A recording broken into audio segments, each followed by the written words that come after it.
날개 달린 사파리를 만드는 동안 우린 3개의 대륙을 걸쳐 9개국인 2,000마일을 횡단했다.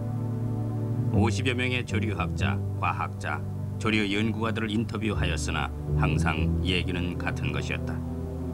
서식지 감소와 살충제 이용으로 새의 수가 감소하고 있다는 것. 새들은 정치 경계선을 횡단하는 국제적 여행객들이기에 아프리카에서 촬영한 새들을 이스라엘과 유럽에서도 발견할 수 있었다. 그들의 감소는 우리 행성이 소멸돼가고 있다는 경고라는 사실을 믿어 의심치 않으며 우린 이런 경고 신호에 즉각적으로 반응함으로써 깨지기 쉬운 세상을 되돌이킬 수 없는 환경재해로부터 구하고 40년 후 10억으로 예상되는 인구의 생존 보조 시스템에 대한 긴장을 완화시킬 수 있다고 믿는다. 본 다큐멘터리는 후손들에게 지식과 이해를 갖고서 한때 인간이 가졌던 자연과의 친교와 지구에 대한 존중의 마음을 갱신하기를 바라는 마음으로 바친다.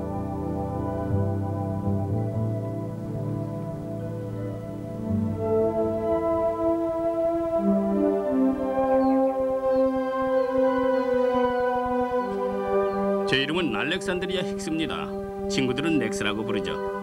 저는 원래 산림 경비대원이지만 올해는 시간을 내어 새에 대한 정열을 태우기로 했습니다.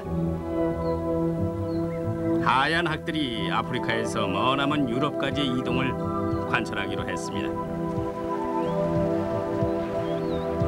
자금이 그렇게 넉넉지가 않았기 때문에 운송수단을 기회가 오는 대로 잡았습니다.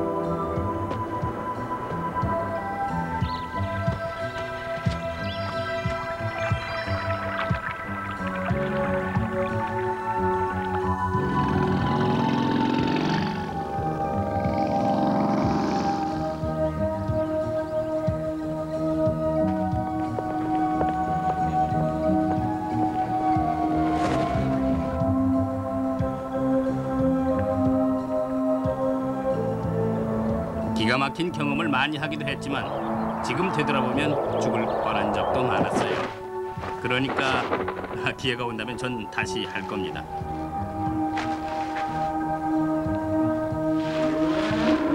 잠자리는 간혹 지푸라기 위해서 잠자리 친구는 선택의 여지가 없었죠. 그러나 항상 새들이 있었습니다.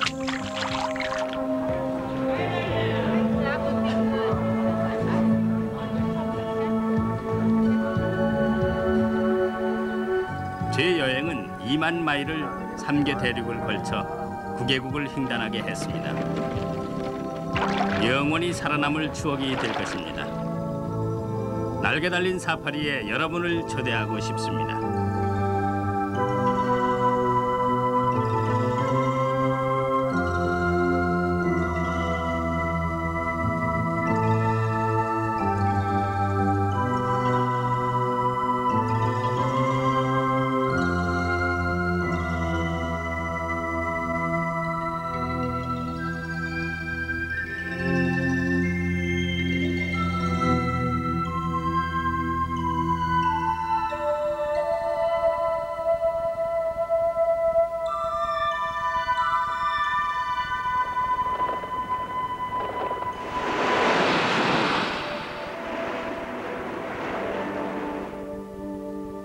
렉스는 남아프리카 구석에서 뜨거운 열대지방을 지나 북쪽으로 올라가기 시작했습니다. 가장 큰 새 타조를 찾으러.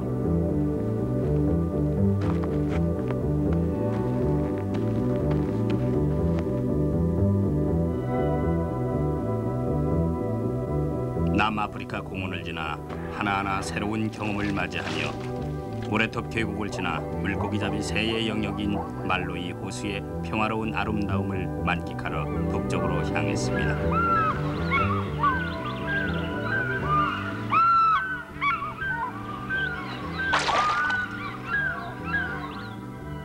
그리고 나서는 북쪽으로 아프리카에서 가장 하마들이 많이 사는 잠비아의 리에르나르 계곡으로 갔습니다. 동아프리카에서 그런 경이로운 광경을 보게 됐습니다. 200만의 영양들이 탄자니아의 세렌게티 공원에서 케냐의 모사이드 마라를 거쳐 리쿠르 호수의 미네랄 워터로 찾아가는 이들의 대이동을 보게 됩니다. 거기에선 수백 마리의 플라밍고가 핑크색으로 피어나는 모습을 볼 수 있었습니다. 근처의 타카나 강에서는 악어잡이를 하던 조상들을 가진 엘드 크루족을 볼 수 있었습니다. 북쪽의 이디오피아로 이동하면서 염소떼들을 보며 절망감을 느끼게 됐습니다. 왜 땅에서 수많은 사람이 죽어가는지를 알게 됐습니다. 렉스는 사막 위에서 자유로이 나는 학들을 부러워했습니다. 유럽과 아시아와 아프리카가 연결되는 예일렉트만에 도착하면서 렉스는 이스라엘행 보트를 얻어 탔습니다. 수백만의 새들이 그의 머리 위에서 사막의 바람을 타고 이동하고 있었습니다. 그는 이스라엘에서 멸종위기에 처한 아라비안산 이라크를 처음 보게 됐습니다. 렉스에겐 또 다른 첫 경험이었습니다. 다정한 이스라엘인이 렉스에게 지구의 가장 낮은 지점이라는 데까지 데려다줍니다. 소금이 30% 함유되어 렉스가 쉽게 뜰 수 있었습니다.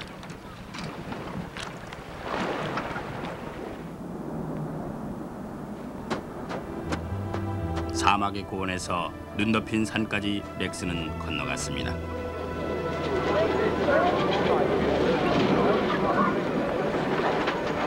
런던에서 잠시 머무른 후 동화 속의 독일 숲을 지나 끝없는 밀밭을 지나 종점인 버겐후준에 도착했습니다. 이곳에선 여러 종류의 학들이 있고 마을 사람들과도 친하답니다.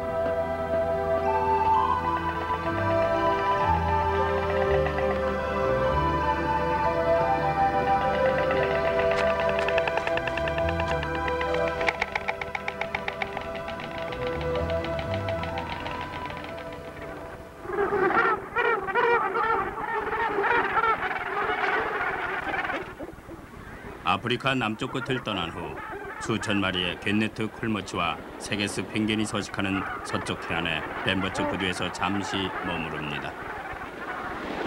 이렇게 종류와 수가 많아도 이들 새들은 자기만의 독특한 울음소리로 서로를 분간해낼 수가 있습니다.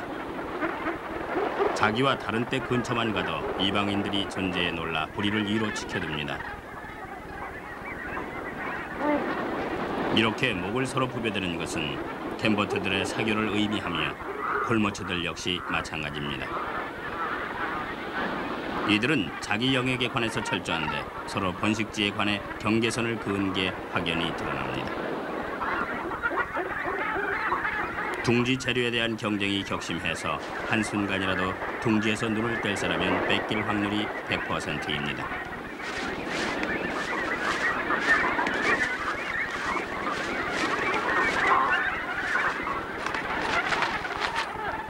관광객들로부터 새들을 보호하는 절망에 겟네트가 걸렸습니다.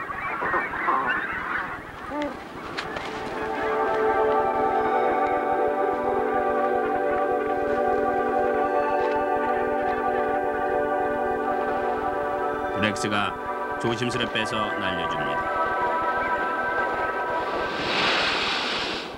제게스 펭귄들이 겟네트가 생선잡이 솜씨를 자랑하며 뛰어드는 것을 신기하며 바라봅니다. 플런지 다이빙이라는 기술입니다. 겟네트들은 머리를 보호하기 위해 두개골이 특수하게 되어 있으며 인화에 의해 구멍이 사라졌습니다. 겟네트와 콜머츠는 먹이를 새끼들에게 먹이러 무트로 나옵니다. 콜머츠 부리 끝에 노란 빛이 새끼들 먹이에 대한 감각을 자극시키며 생후처 12주간은 어미가 노란 빛 부리가 그들의 표적이 되는 것입니다.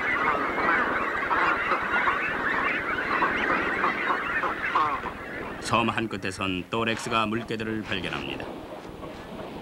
어떤 물개들은 몸에 붙은 기생충을 제거하기 위해 바위에다 몸을 부벼대는가 하면 어떤 물개들은 따뜻한 태양빛을 즐기고 있습니다. 어떤 물개들은 생선잡이 그물이나 가재잡이 덫에 걸린 상처를 입기도 합니다. 이런 부상으로 이들이 서서히 죽음을 맞이하게 될 것이라는 것은 자명합니다.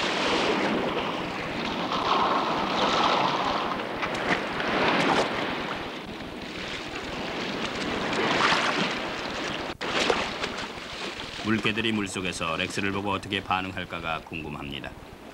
그러나 물개들은 천성적으로 호기심이 많고 장난기가 있기에 서서히 그에게 다가옵니다. 과학자들은 새의 숫자는 물고기의 숫자와 직결되어 새를 보고서는 물고기의 수가 얼마인지 해양의 상태가 어떤지를 추산해낼 수 있다고 합니다.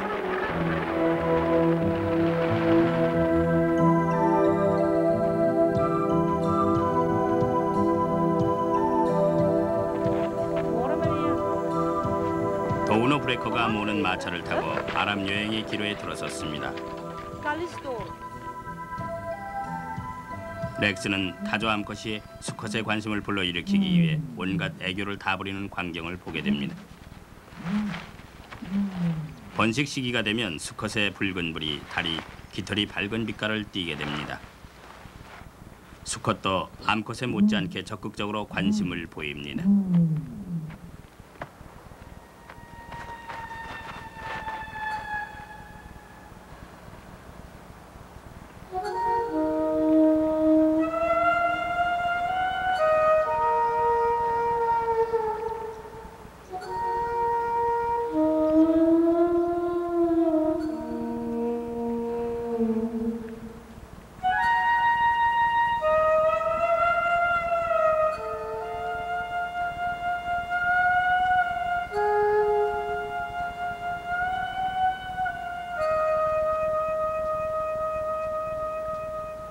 북쪽으로 더 가니 이 붉은 목의 수컷은 기술 부족으로 보였습니다. 암컷은 문자 그대로 튕기는 것 같았습니다.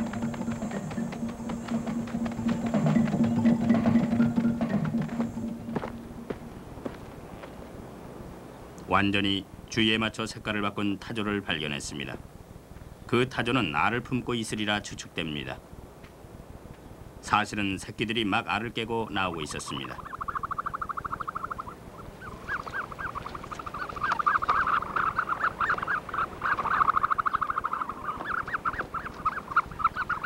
(44일간) 알을 품은 뒤 새끼는 유아 이빨로 알을 깹니다. 그 후 며칠간은 목과 발에 저장된 노른자의 영향으로 살게 됩니다. 태어난 직후가 가장 위험한 시기이므로 자연 색깔 변이에 도움을 받습니다. 이 새끼는 렉스가 어미라고 착각을 한 모양입니다. 렉스 다리 때문인가 봅니다.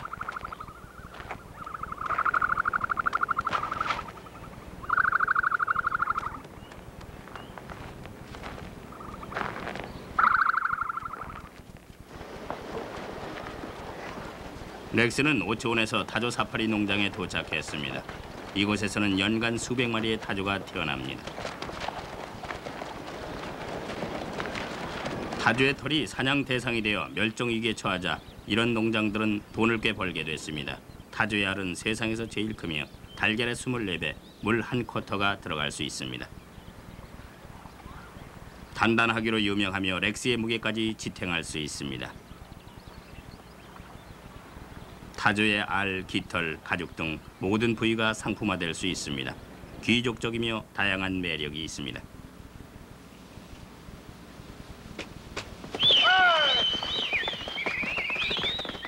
렉스가 그곳 자켓들과 경주도 해봅니다.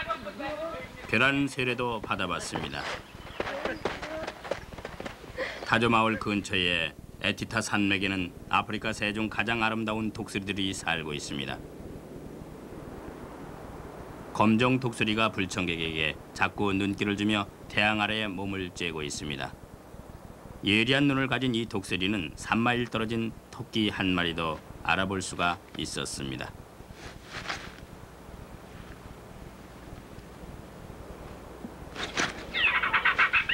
하이렉스는 위험을 느낍니다. 그러나 독수리는 이미 먹잇감을 점찍었습니다.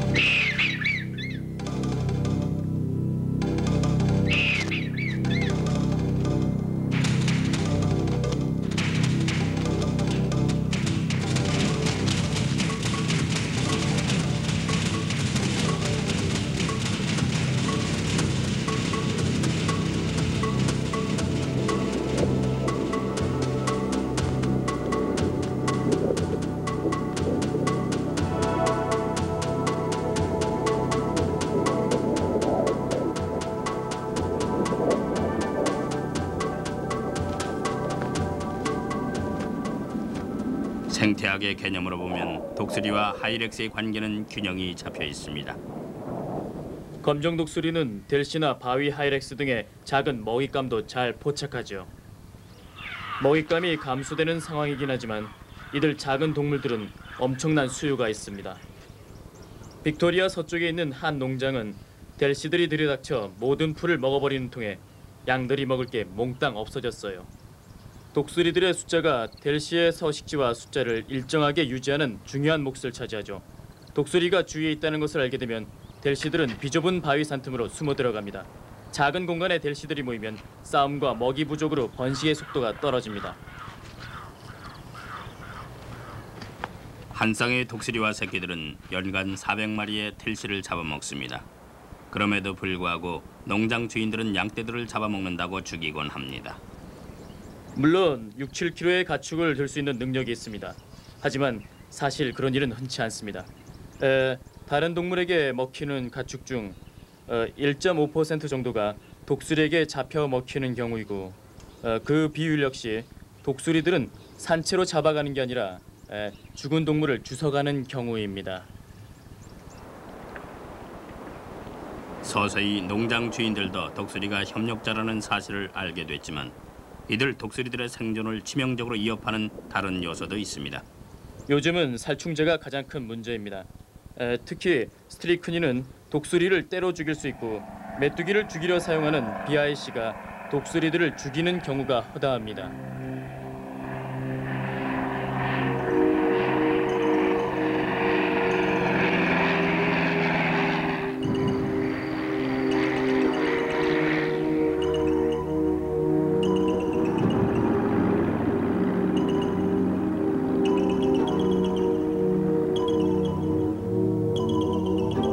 먹이사슬 꼭대기에 있는 새들을 멸종시키는 일은 어려운 일입니다. 그럼에도 자기 영토에서 죽어가는 새들의 숫자를 살펴보면 거의 기록적입니다. 여기 있는 이 지도에서 볼 수 있듯이 말입니다.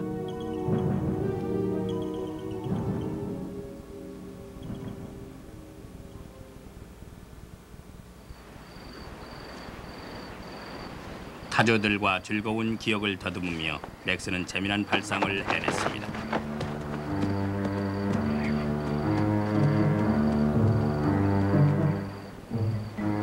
물론 쉽지만은 않습니다만 일단 계획대로 밀고 나가다 보면 잘 될 것 같습니다. 이제 동물과 새에 훨씬 더 가까이 갈 수 있습니다.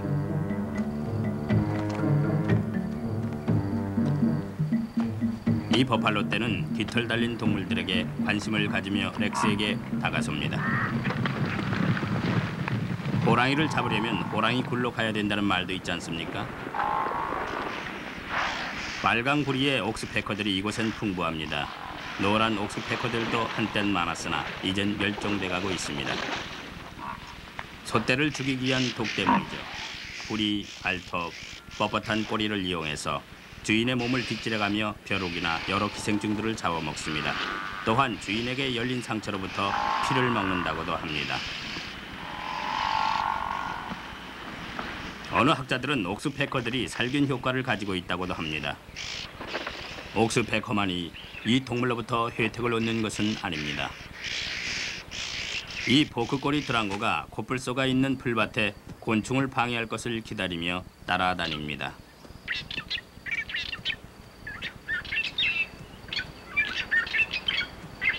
버추얼 스탈링도 같은 수법을 씁니다. 이 새는 땅에서 기다리죠. 파이드 스탈링은 양떼들로부터 하얀 학들은 소옆에서 기다립니다. 캐틀리 크랙은 곤충들만 먹고 살지만 세크리테리 새들은 영양들이 밟고 지나간 자국을 발로 훑으며 찾아냅니다. 렉스의 의상은 대단한 성공이었습니다. 하지만 렉스를 언짢게 여기는 코끼리도 있었습니다.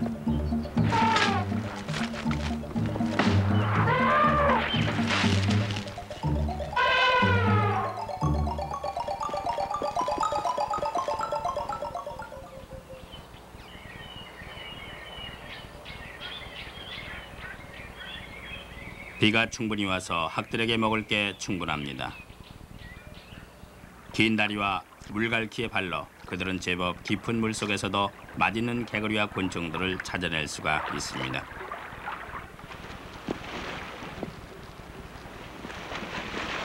렉스가 강가에서 학들의 식사 시간을 보고 있을 동안 비참한 장면을 목격하게 됐습니다. 기린 한 마리가 바위에 미끄러져 넘어지더니 일어나지 못했습니다. 17피트 정도의 1리터나 되는 기린이었습니다. 렉스는 옆에서 세상에서 가장 큰 동물이 6인치 남짓되는 얕은 물에서 익사하는 것을 지켜보고 있을 수밖에 없었습니다. 이 비극은 철학적인 교훈을 하나 남겼습니다.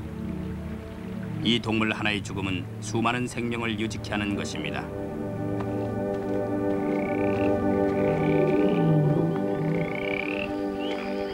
그날 밤 악어들의 소나기에서 사자들이 기린의 몸을 강가로 끌어냈습니다. 비시 독수리가 뭔가 얻어 걸릴 게 있나 싶어 조사에 착수합니다. 어린 새끼가 수컷에게 덤벼들다가 혼쭐이 났습니다. 상승되는 온도에 따라 파리들이 아우성을 칩니다. 썩어가는 시체에다 수천 마리의 파리들이 알을 깝니다. 고더기들이 와서 소화액을 부어 살을 녹여 빨아먹습니다.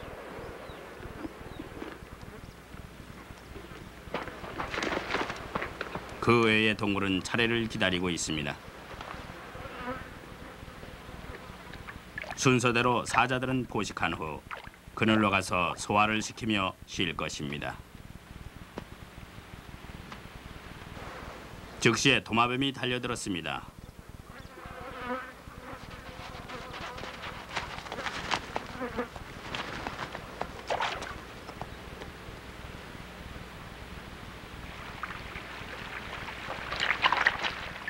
마라톤 학은 먹이를 꼭 씻어 먹습니다. 버추얼 스탈린과 해머크랙은 몫을 챙깁니다. 사자들의 식사 후 수천 개의 작은 구더기가 남아있어 그것은 새와 물고기의 먹이가 됩니다. 파이드 웨크테일도 다가옵니다. 수백 종의 동물이 파티를 즐깁니다. 메더게스카 장어가 식사를 합니다.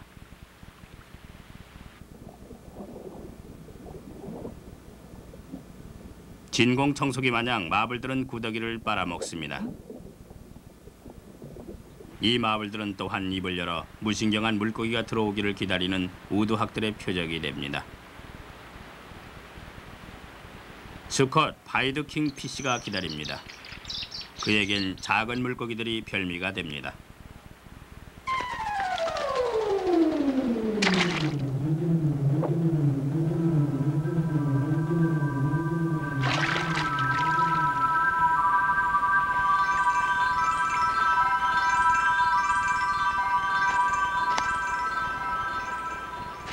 킹피쉬는 먹이를 삼키기 쉽게 기절시킵니다. 예리한 시력으로 곧이어 매들이 달려옵니다. 16피트나 되는 악어도 서서히 참석합니다. 매들은 무심코 그에게 상석을 내줍니다.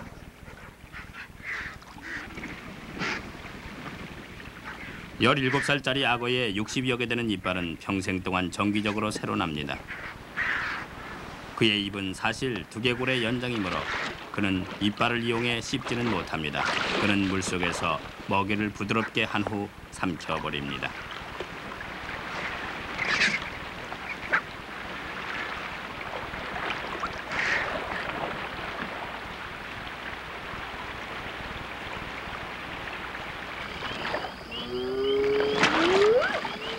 밤이 되자 더 힘이 나는 악어떼들이 남은 시체를 물속으로 끌어들입니다. 비로소 자연의 순환이 완성됩니다.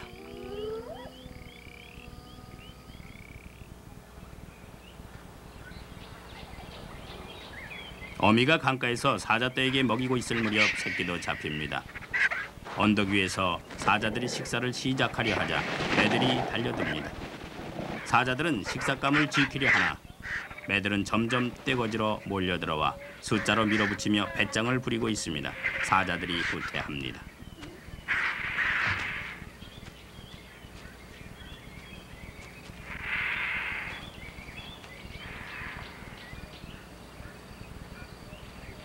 놀랍게도 죽은 기린의 패거리로 보이는 떼가 밀려와 마지막 존경을 표하고 있습니다.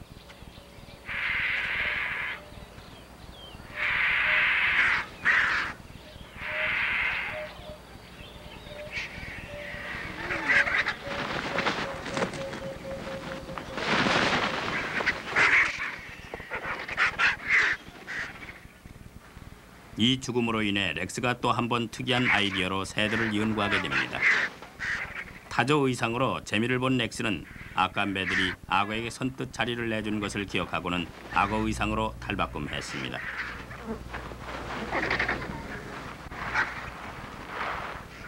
새와 동물들은 직립의 인간을 두려워합니다.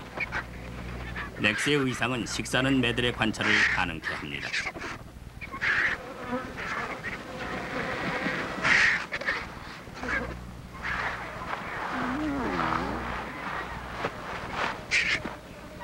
자연은 매들을 다양하게 디자인해놔서 먹이를 먹을 때 서로 순서가 다 정해져 있게끔 해놓습니다. 번호표의 순서는 하얀 등매가 제일 우선순위에 있습니다.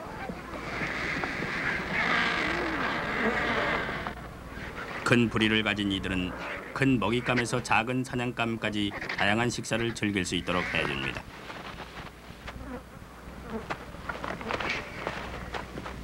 큰 부리를 자랑하는 또 다른 종류의 매는 케이프 매입니다. 멸종위기에 처해 있습니다. 하얀 등매는 가늘고 긴 그리고 털이 없는 목이 있어 먹이 깊숙이 팀수할 수 있는 능력이 있습니다. 그는 6피트 넓이의 날개로 자기 몫을 표시하는 몸짓을 합니다. 하얀 매들은 신경이 날카로워져서 서로 난투극을 벌이기도 합니다. 몸집이 작은 후드매는 부리가 약한 편이기에 찌꺼기로 만족해야만 합니다.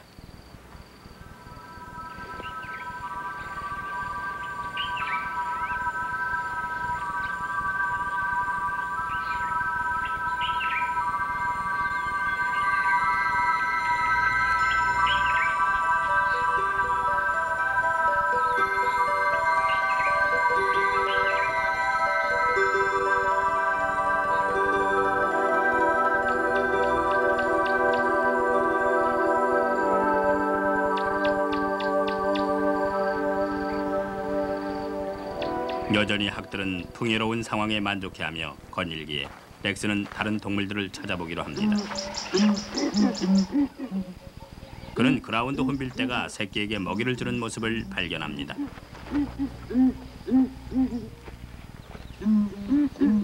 이건 흔치 않는 광경입니다. 렉스는 이 새들의 버릇과 성장을 관찰할 수 있어 기뻐합니다. 렉스는 옆에 있는 가지를 이용해서 사다리를 세웁니다.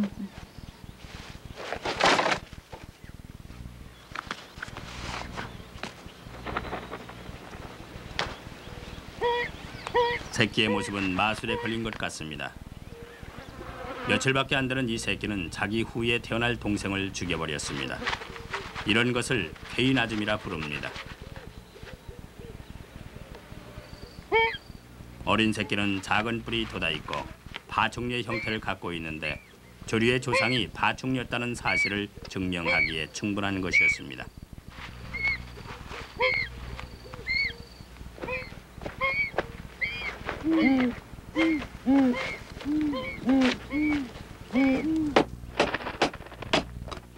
어미가 새끼에게 먹이를 주는 모습을 관찰하기 위해 렉스는 둥지 위로 거울을 끌어올리고 숨을 곳을 찾았습니다.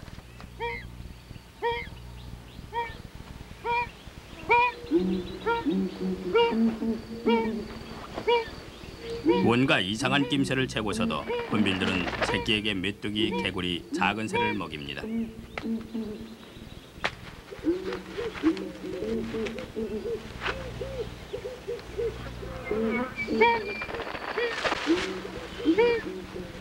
생후 10주가 지나자 아름다운 파란 눈을 갖게 됐습니다.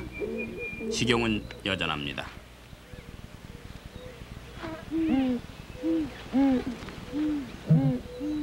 마침내 우두머리로 보이는 암컷이 자신의 형상에 놀라 된통 쪼아듭니다.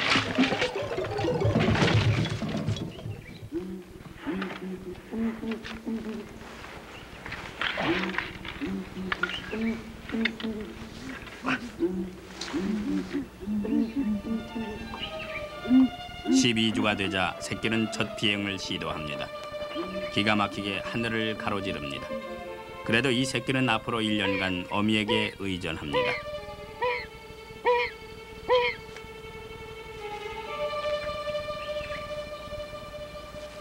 작은 혼빌들은 둥지를 짓는 데 발달해 있습니다. 노란빌 혼빌의 둥지를 렉스가 발견했습니다.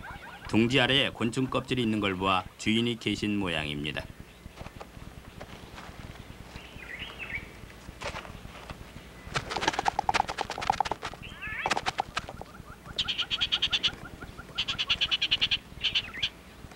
지렁이와 메뚜기로 안에 배고픈 새끼들의 존재를 알 수 있습니다.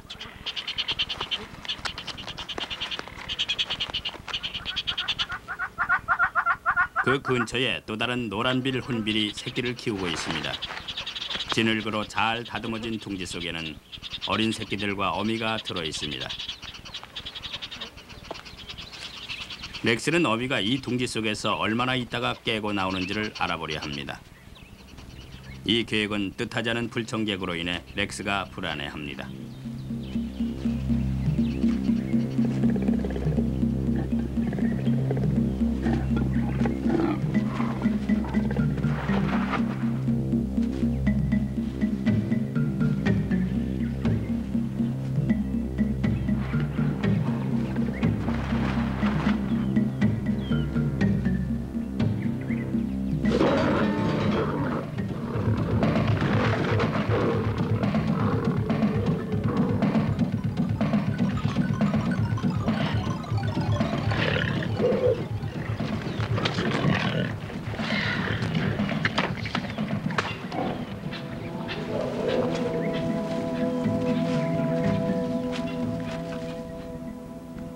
학들이 이제 북쪽으로 이동하려 하자 렉스는 운 좋게 태워다 주겠다는 조종사를 한 명 만났습니다.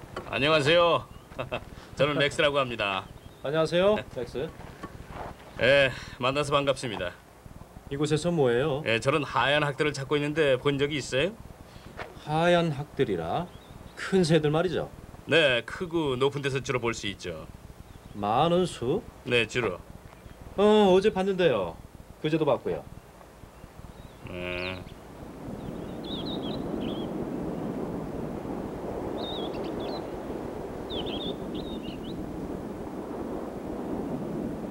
수천 년간 인간은 날아다니는 능력을 부러워해왔습니다.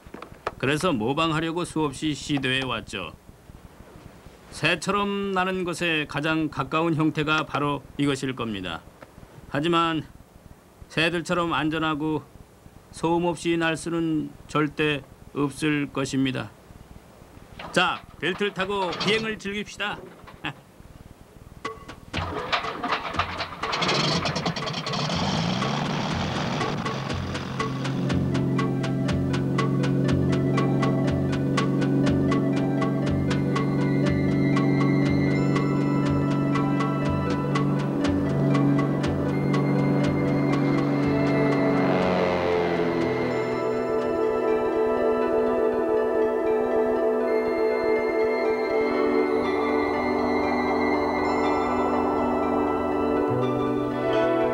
새들은 어떤 자연에도 이륙이 가능합니다. 현대식 비행기보다는 최소한 한 가지 이점이 있습니다. 하지만 새들의 비행 능력은 천적으로부터 도망칠 수 있는 거대한 방어력이기도 하죠. 때로는 이런 능력도 생명을 보장할 수 없을 때도 있지만 이 표범 새끼가 잡은 기니팔롯을 보십시오. 어떤 새들은 날 수 없죠. 날 수 없는 내일은 천적이 없는 섬에서 사는 방법을 깨달았습니다. 날개는 너무 무거운 동물인 타조는 아주 직접적인 방어법으로 달아납니다. 타조는 시속 45마일을 달립니다. 모아해들은 날갯짓을 하여 물속으로 헤엄쳐갑니다.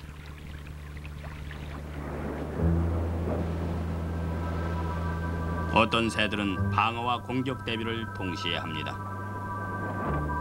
소트턴 독수리가 꼬리 날개를 수축 이완시키면서 자신을 공중에서 어떻게 균형을 잡는지, 이말시 해리가 얼마나 낮게 떠 날아다니면서 먹이를 잡기에 기에 포착을 하는지 보십시오.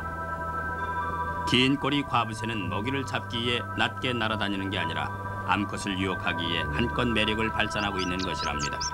핀테일드 와이더새 역시 같은 수법을 씁니다. 김피쉬는 먹이를 잡기 위해 날갯짓을 할 때에도 머리를 한치도 움직이지 않습니다.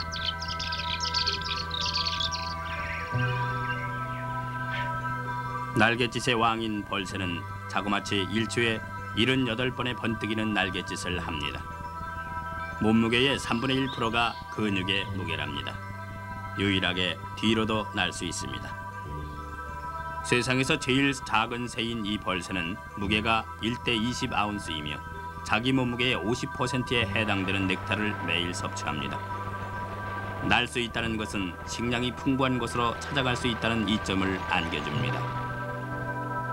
이 행성에 있는 모든 동물은 식량이 풍부한 곳으로 가기를 열망하여 대이동을 하는 것입니다. 어떤 형태로 떼지어 이동하면 개인이 보다 쉽고 에너지 손실이 적게 이동하게 됩니다. 이들의 구조적인 이동성을 따라잡을 수 있는 것은 절대 없으며 100억의 새가 이 세상에 존재한다는 것은 믿기 어려운 일은 아닙니다.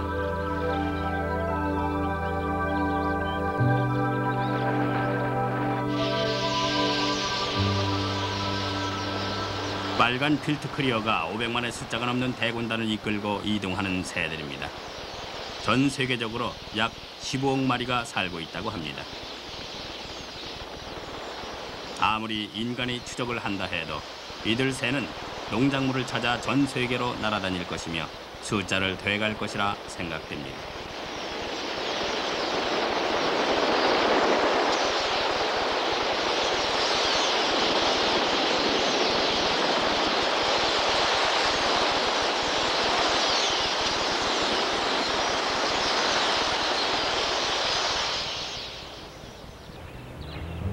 새들은 여러 가지 기능에 맞추기 위해 각기 날개 모양이 다양하게 진화되어 왔습니다.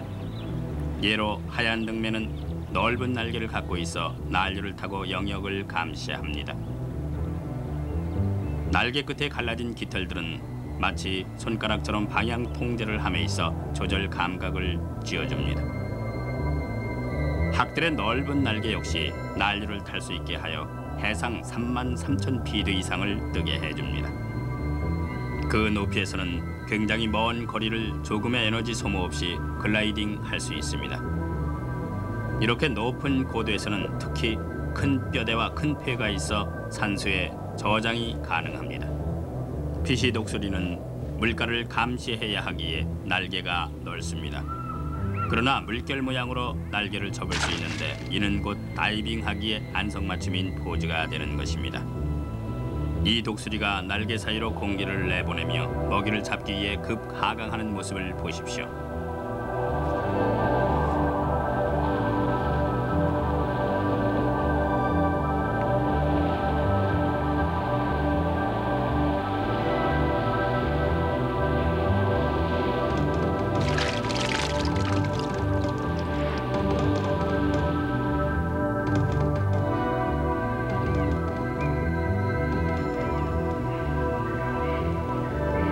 크라운 독수리는 짧은 날개와 긴 꼬리로 서식지인 숲속에서 방향 회전이 용이합니다. 낮게 날수록 먹이를 잡을 확률이 크니까요.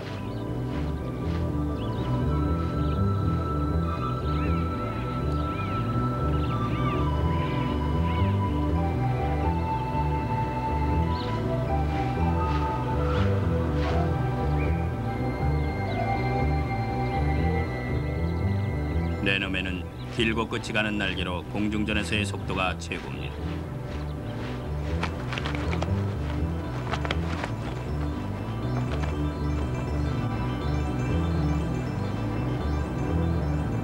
새들 중 가장 빠른 페레그린맨은 시속 150마일로 달립니다.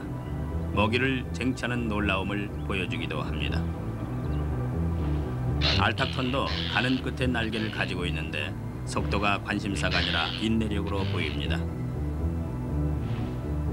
그의 이동 경로는 11,000마일에 걸려 북반구 꼭대기에서 남극까지 이동합니다. 결과적으로 밤보다 낮을 가장 많이 겪는 새가 되는 셈입니다.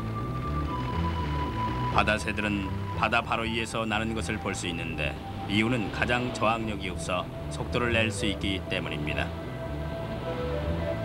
거대한 크기를 자랑하는 방황하는 선천홍을 발견할 수 있는 것도 바로 바람을 비껴가는 지역이기도 합니다.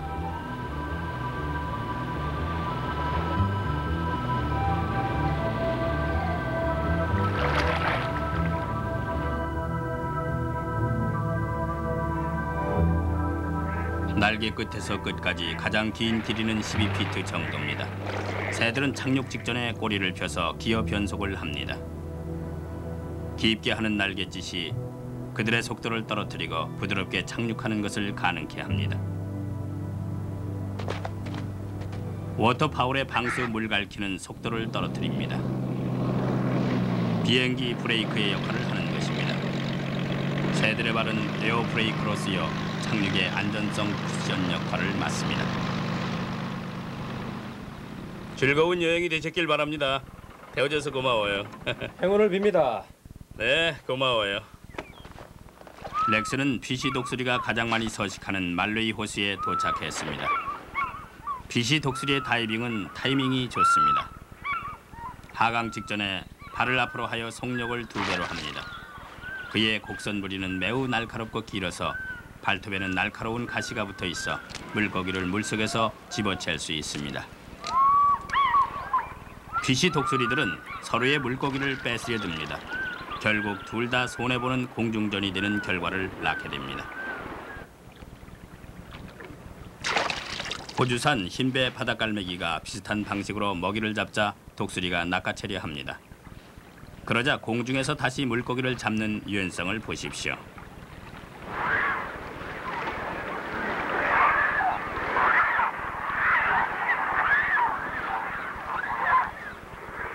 피시 독수리는 기회를 잘 탑니다. 펠리칸과 회색 갈매기 사이에서 먹이를 잡아 때론 공중에서 먹기도 합니다.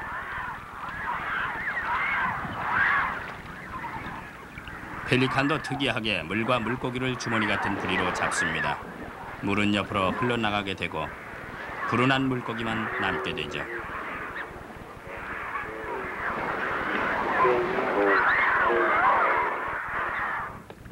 이 밤색 펠리칸은 펠렛의 다이빙 기법을 써서 먹이를 잡습니다.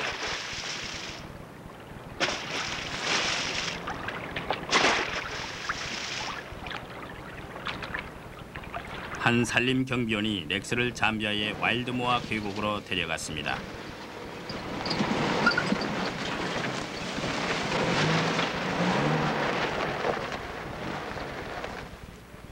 가는 길에 렉스는 같은 챈팅매가 쥐를 잡는 걸 보게 됐습니다.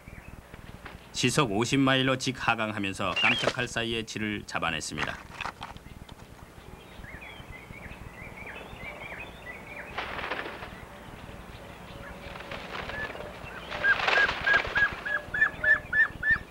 이 암컷은 새끼를 먹이고 있습니다. 새끼의 배를 불린 후 자기 몫을 찾으러 나섭니다.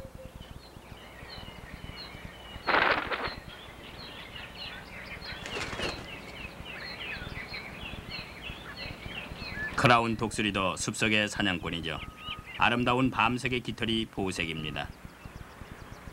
임폴라 떼를 발견합니다. 자신의 땅 안에 있다는 듯이 접근하지만 어른 임폴라를 보고 계획을 취소합니다.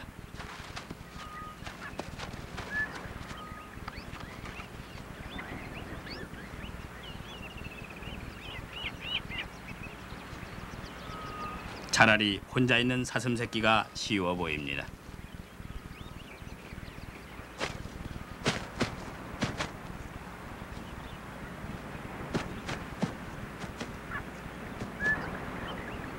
점점 도망치는 영양을 향해 다가섭니다. 그러나 날색에 덮치는 것은 오판입니다. 낚아채는 지점을 잘못하여 사슴을 놓칩니다. 크라운 독수리는 아프리카에서 그 크기로는 가장 강한 새입니다. 작은 포유류를 잡기 위해 튼튼한 다리를 갖도록 진화됐으며 자기 몸무게의 6배나 되는 영양들도 잡기도 합니다. 무지한 야행성 토끼가 어슬렁거리며 나왔습니다. 조용히 들이닥칩니다. 토끼가 눈치를 챘을 무렵엔 이미 늦었습니다.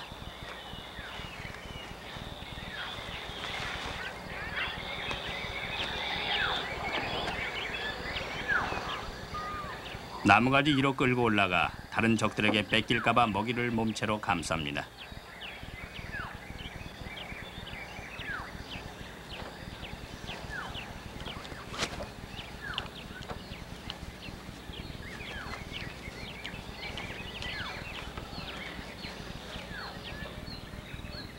몸집은 더 크나 크라운 독수리만큼은 강하지 않은 독수리는 마설입니다. 주로 평원에서 사냥을 하기 때문에 보호색보다는 예리한 시력에 의존합니다. 두 다리가 강하여 작은 표류나 새들을 잡아먹습니다. 그가 즐기는 것은 모니터 도마뱀입니다.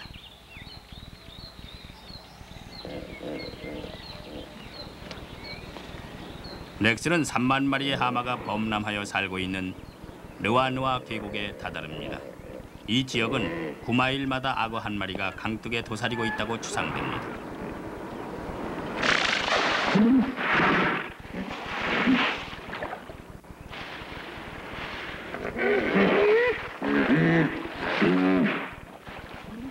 이 하마는 이제 종말을 맞이합니다.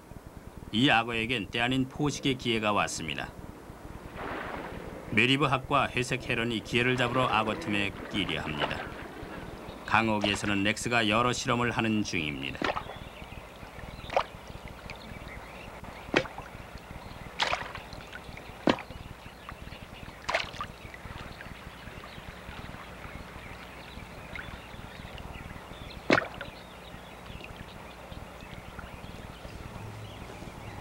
전 지금 1시간째 이러고 있는데 한 마리도 못 잡았어요. 그러나 저 회색 헤로인은 몇 마리의 물고기를 잡더군요. 어떻게 그랬냐고요? 첫째, 저는 창을 이용하고 있습니다.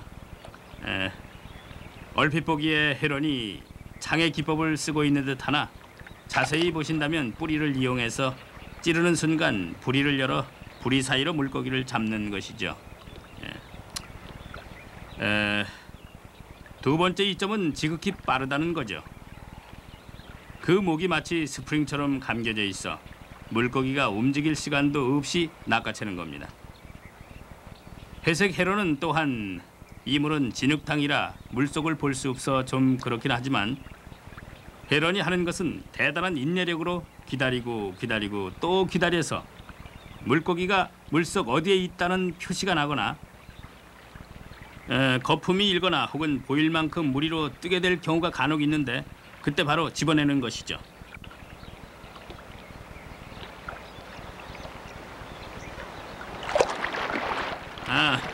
제가 이 우산을 들고 뭐하나 궁금하시죠? 전 지금 블랙 헤런 흉내를 내고 있습니다. 두 가지 설이 있어요.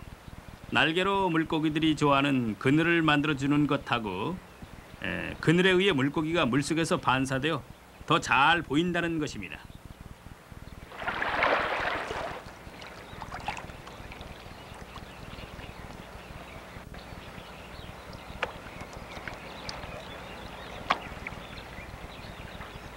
제 논리는 이렇습니다.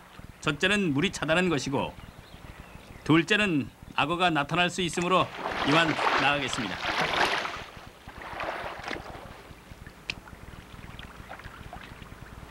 초록동 헤런은 미끼를 사용해 물고기를 잡는 몇 안 되는 새로 알려져 있습니다. 해먹혹은 진흙 속을 뒤지며 물고기를 찾습니다.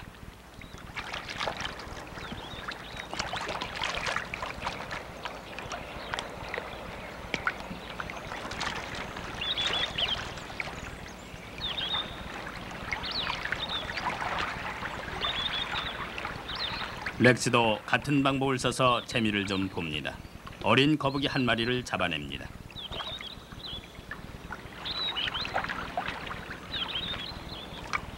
워터파울은 먹이 잡는 방법이 다양합니다. 이 방법은 엉덩이 위로라는 방법이죠. 여러 종들은 다른 위치에서 다른 먹이를 선호하기 때문에 서로 경쟁을 감소시킬 수 있습니다. 진화는 그들에게 여러 이점을 주었습니다. 우리는 오리가 물갈퀴가 있다는 것을 다 압니다. 땅에서는 다소 불편하지만 물속에서는 용이합니다. 물갈퀴는 마치 프로펠러처럼 오리가 잠수를 하면 오리가 수중에 있도록 유지시켜줍니다. 오리에겐 또 문제가 되는 것은 잠수를 해서 먹이를 찾으려면 물 안이 보여야 되겠죠? 그래서 눈 위에 보호막이 있는데요. 마치 이 고글처럼 눈 위를 싸고 있어 오리가 물속에서 깨끗이 모든 걸 볼 수 있게 합니다. 이 막은 또한 사물을 확대시키는 기능도 있어 쉽게 먹이가 보입니다.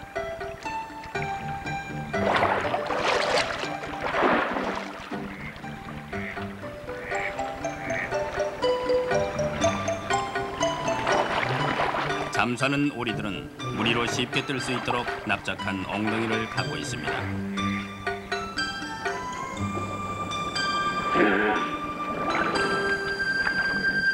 다시 이곳을 떠나 사막을 가로질러 북쪽으로 향하는 학도를 찾아 나섭니다. 렉스는 다시 여행길에 오릅니다.